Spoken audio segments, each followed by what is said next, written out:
Guys, good evening. So, may kwento ako guys about sa lolo ko guys. Yung lolo ko kasi guys, may fish pan siya na 10 hectares. So, napakalaki talaga ng fish pan nila guys. Okay? Sagana kami sa mga isda dati. So, doon na kumikita yung lolo at lola ko. So, ngayon, sabi ng lolo ko, ang fish pan na yon is ipamana niya sa mga apo niya. Di syempre kaming mga apo, tuwang-tuwa naman. Ngayon guys, yung fish pan na 10 hectares guys, so napakalaki na to, yun di ba?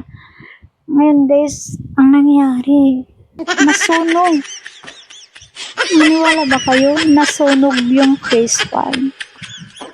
Nasunog yung fish pan ni lolo. So, grabe namin